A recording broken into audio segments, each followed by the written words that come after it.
السلام علیکم ورحمۃ اللہ وبرکاتہ نحمده ونصلي ونسلم على رسوله الكريم اما بعد فاعوذ بالله من الشیطان الرجیم بسم اللہ الرحمن الرحیم انما يريد الله ليذهب عنكم الرجس اهل البيت ويطهركم تطهيرا وقال رسول الله صلى الله عليه وسلم تركت فيكم امرين لن تضلوا ما تمسكتم بهما ابدا کتاب اللہ و عترتی وفی روایہ کتاب اللہ و سنتی او کما قال علیہ الصلاۃ والسلام۔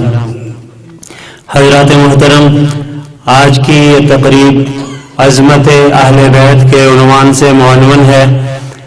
حقیقت یہ ہے کہ حضرات صحابہ کرام رضوان اللہ علیہم اجمعین بھی ہماری آنکھوں کے تارے، دل کا سرور اور نظروں کا نور ہیں، تو حضرات اہل بیت اطہار بھی ہمارے قلوب کا سرور اور آنکھوں کا نور ہے۔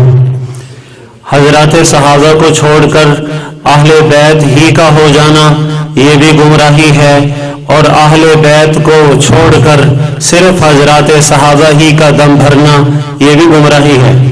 ہمارے شیخ حضرت پیر نفیس شاہ صاحب رحمہ اللہ کا جو ملفوظ ابھی آپ حضرات سماعت فرما رہے تھے، حاصل یہی ہے کہ حضرات صحابہ، ایک اگر ہمارا ہاتھ حضرات صحابہ کے دامن میں ہے تو دوسرا ہاتھ حضرات اہل بیت کے دامن میں ہے۔ اور میں آپ کو ایک بات اور عرض کروں، حضرات صحابہ بھی فضیلت منقبت کے حوالے سے آسمان کے ستارے ہیں، تو جناب اہل بیت بھی ان کو دو وجہ فضیلت حاصل ہیں۔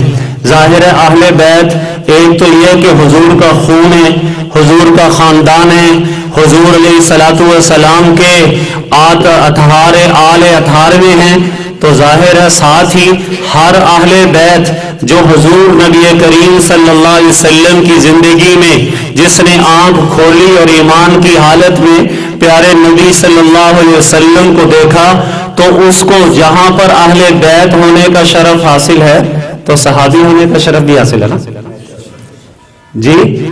حضرت علی کرم اللہ وجہہ، حضرات حسنین کریمین، ازواج مطہرات، یہ ساری کی ساری ایمان کی حالت میں سارے کے سارے نفوس حضور نبی کریم صلی اللہ علیہ وسلم کو ایمان کی حالت میں انہوں نے دیکھا ہے۔ اور ظاہر صحابی کسے کہتے ہیں؟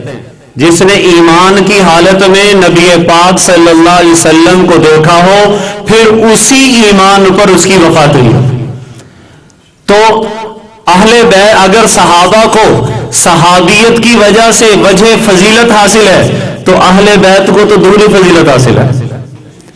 اور یقین جانو، حضرات صحابہ میں سے خود حضرات خلفائے راشدین نے جو اہل بیت کی تکریم، تعظیم، عزت کی، وہ ہمارے لیے مشعل راہ ہے۔ میں ایک مختصر سا واقعہ پیش کرتا ہوں۔ حضرت عمر رضی اللہ تعالیٰ عنہ کا دور ہے، اور حضرت عمر رضی اللہ تعالیٰ عنہ وہ جلیل القدر خلیفہ ہیں جن سے کفر اپنے مقام پر لرزتا تھا، کانپتا تھا، اور انہوں نے 22 لاکھ مربع میل تک حکومت کی ہے۔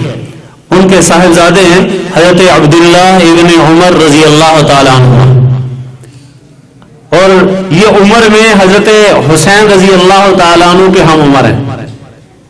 اور ظاہر ہے جو ہم عمر ہوں تو اکٹھے بچپن بھی ہو تو ظاہر ہے کھیل کود بھی ساتھ ہوتی ہے، مختلف پروگرام بھی چلتے ہیں ساتھ، تو اور ظاہر ہے جہاں کھیل کود ہوتی ہے، بچے جہاں پر آپس میں ایک دوسرے کے ساتھ اظہار محبت کر رہے ہوتے ہیں تو وہاں پر کبھی اونچ نیچ بھی ہو جاتی ہے۔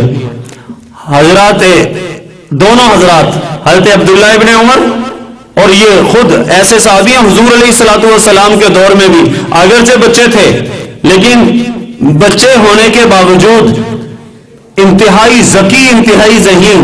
بعض مواقع پر جناب رسول کریم صلی اللہ علیہ وسلم نے سوال کیا، اور سارے مجمع میں صحابہ بڑے بڑے موجود ہیں، لیکن اس سوال کا جواب کسی کو نہیں آیا، سارے چپ تھے۔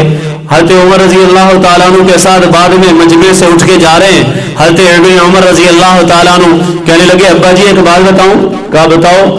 کہا پیارے نبی صلی اللہ علیہ وسلم نے جو سوال پوچھا تھا نا، ایک درخت ہے جو مسلمان کی طرح ہے، اور سارے صاحب بتاؤ وہ کون سا ہے؟ تو سارے صحابہ چپ تھے. میرا ذہن اس درخت کی طرف کہ حضور نے فرمایا تھا وہ کھجور کی طرح، میرا ذہن اسی وقت چلا گیا تھا. لیکن آپ لوگ بڑے لوگ بیٹھے تھے، مجھے ہمت نہیں ہوئی کہ میں حضور کے سامنے اس کا اظہار کر سکوں. حضرت عمر رضی اللہ تعالیٰ عنہ نے فرمایا بیٹا اگر تو حضور نبی کریم صلی اللہ علیہ وسلم کے سامنے اس بات کا اظہار کرتا تو یہ میرے لیے بھی بڑے اعزاز کی بات ہوتی. جی اب ظاہر ہے ایسے ہی حضرت عمر رضی اللہ تعالیٰ عنہ کا دور آیا. حضور کے دور میں تو یہ چھوٹے تھے، 2.5 سال حضرت ابو بکر کی خلافت رہی ہے. اس کے بعد حضرت عمر رضی اللہ تعالیٰ عنہ کا دور آیا ہے. یہ ہم عمر ہیں، حضرت عبداللہ ابن عمر رضی اللہ عنہ بھی اور جناب حسین رضی اللہ عنہ بھی دونوں کھیل رہے ہیں. کھیلتے کھیلتے کسی بات پر انبن ہو گئی. اب جب کوئی بگڑی تو اب حضرت حسین بھی بول رہے ہیں، حضرت ابن عمر رضی اللہ عنہ بھی اونچا بول رہے ہیں. اس دوران حضرت حسین رضی اللہ عنہ نے فرمایا خاموش ہو جاؤ. تو ابن عمر کہتے ہیں میں کیوں خاموش ہوں، میں کیا تمہارے گھر سے کھاتا ہوں جیسے بچوں میں ہوتا ہی ہے. میں نے کہا ہاں تم بھی میرے غلام ہو، تیرا باپ بھی میرا غلام ہے. کس نے کہا؟ حضرت حسین رضی اللہ عنہ. اور کس کو کہا؟ اس نوجوان کو جس کا باپ اس وقت 22 لاکھ مربع میل کا حکمران ہے، اور وہ حضرت عمر جن کا نام سن کر کفر لرزتا تھا. حضرت ابن عمر رضی اللہ عنہ خاموش ہو گئے، کچھ نہیں کہا. لیکن غصے سے تو لال پیلے ہو گئے. اپنے سٹیٹس کا وہ دھرم بھی تھا، میں امیر المومنین حضرت عمر رضی اللہ عنہ کا بیٹا ہوں اور اتنے بھرے مجمع میں میرے ساتھیوں کے سامنے میری انسلٹ ہوئی ہے اور مجھے کہا ہے تم بھی میرے غلام ہو، تیرا باپ بھی میرا غلام ہے. اب اسی غصے سے لال پیلے ہو کر حضرت عمر رضی اللہ تعالیٰ عنہ کی خدمت میں پہنچے. جا کے عرض کیا ابا جی ایک شکایت لے کے آیا ہوں. کہا بولو کیا شکایت ہے؟ کہا ایسے ایسے میں اور حسین کھیل رہے تھے اور آپس میں کسی بات پہ انبن ہوئی. حسین نے میری بہت زیادہ بےزتی کی ہے، اور بےزتی اگر صرف میری کرتا تو میں برداشت کر لیتا، لیکن بات اس سے بھی آگے بڑھ گئی ہے. حضرت عمر مسکرائے، فرمایا کیا ہوا؟ کہا آپ کی بھی بےزتی کی ہے. وہ کیسے؟ کہا کہ بات میں تو تکار میں بات آگے بڑھی تو حسین نے کہا ہے خاموش ہو جا، تم میرے سامنے بولنے کی کیسے جرت کرتے ہو؟ تم بھی میرے غلام ہو، تمہارا باپ عمر بھی میرا غلام ہے. حضرت عمر رضی اللہ تعالیٰ عنہ نے فرمایا واقعی یہ کہا ہے؟ ابن عمر کہنے لگے ابا حضور میں نے غلط بیانی نہیں کی، ایسے ہی ہے جیسے میں آپ سے بیان کر رہا ہوں ایسے ہی واقعہ ہوا ہے، اور میرا یہ بیان حقیقت واقعہ کے مطابق ہے. فرمایا کیا تم اس کا ثبوت تحریری طور پر لا کے دے سکتے ہو؟ حضرت ابن عمر رضی اللہ عنہ نے فرمایا کہ عرض کیا کہ جی لا کے دے سکتا ہوں. کہا ٹھیک ہے حسین سے یہ لکھوا لاؤ کہ تم بھی میرے غلام ہو، تمہارا باپ عمر بھی میرا غلام ہے. اب حضرت عبداللہ ابن عمر وہ فرد جرم عائد کروانے کا ان کو تو یہ تھا نا کہ شاید اس پر ایکشن ہوگا، تو اس حوالے سے ثبوت کے لیے حضرت حسین کے پاس جا رہے ہیں. حسین ابھی تھوڑی دیر پہلے میری تمہاری انبن ہوئی؟ کہا ہوئی. ہم دونوں آپس میں ایک دوسرے سے اونچا بولے؟ کہا بولے. اس دوران تم نے ایک جملہ کہا کہ تم بھی میرے غلام ہو، تمہارا باپ عمر بھی میرا غلام ہے. حضرت حسین تو خانوادہ نبوت تھا، وہاں پر کس بات کا ڈر ہے؟ اور ظاہر ہے خون بھی تو نبی پاک صلی اللہ علیہ وسلم کا گردش کر رہا تھا رگوں میں. حضرت حسین نے فرمایا کہا تھا، کہا یہ لکھ کے دے سکتے ہو؟ کہا لاؤ. حضرت حسین رضی اللہ تعالیٰ نے لکھ کے دے دیا. اب حضرت ابن عمر تیز قدموں چلے جا رہے ہیں، اور یہ تھا کہ ابھی بس ثبوت حاصل ہو گیا، اور میری جو یہ بےزتی ہوئی ہے سارے کے سارے مدینہ کے یہ نوجوان دیکھیں گے کہ حسین کو عدالت میں بے طلب کیا جائے گا اور اس سے اس جملے پر مواخذہ کیا جائے گا. آج تو توہین عدالت پر ہی مواخذہ ہوتا ہے، تو وہاں پر تو ظاہر ہے ایک خلیفہ عادل اور وقت کے حکمران جنہوں نے حضور نبی کریم صلی اللہ علیہ وسلم کے مشن کو لے کر لاکھوں مربع میل پہ جھنڈے گاڑے تھے، تو ظاہر ہے وہاں پر تو توہین خلافت کا معاملہ تھا. حضرت ابن عمر رضی اللہ تعالیٰ عنہ دوڑے جا رہے ہیں، ابا حضور کے سامنے جا کے پیش کیا. حضرت عمر رضی اللہ تعالیٰ عنہ نے اس کو دیکھا اور اس کو بوسہ دیا، آنکھوں پہ لگایا اور کہا بیٹا اس کو سنبھال کے رکھو، جب وقت آئے گا میں اس کے بارے میں کچھ ہدایات دوں گا۔ تھوڑا سا اور مطمئن ہو گئے کہ جناب لگتا ہے کسی موزوں وقت کا انتظار ہو رہا ہے۔ حضرت عمر رضی اللہ تعالیٰ عنہ نے وہ یہ ابن عمر کے حوالے کیا تو انہوں نے سنبھال کے رکھ لیا، وقتاً فوقتاً یاد کرواتے رہے ہوں گے۔ لیکن جب حضرت عمر رضی اللہ تعالیٰ عنہ نزع کے عالم میں تھے تو اس وقت ابن عمر رضی اللہ تعالیٰ عنہ کو بلایا، فرمایا میں نے تمہارے پاس ایک پرچی رکھوائی تھی۔ کہا جی کون سی؟ کہ جس میں تھا کہ حسین نے لکھ کر دیا تھا کہ عمر تو بھی، ابن عمر تو بھی میرا غلام ہے، تیرا باپ عمر بھی میرا غلام ہے۔ کہا ابا حضور یہ ہے؟ فرمایا بیٹا جب میں مر جاؤں میرے کفن کے اندر اس پرچی کو رکھ لینا۔ کیوں؟ اس لیے کہ اس خانوادے کی غلامی ہی میرے لیے نجات کی ضامن ہو سکتی ہے۔ مجھے اپنے کسی عمل پر ایسا بھروسہ نہیں ہے کہ جس کی وجہ سے میں رب کریم کے ہاں نجات کا امیدوار بن جاؤں۔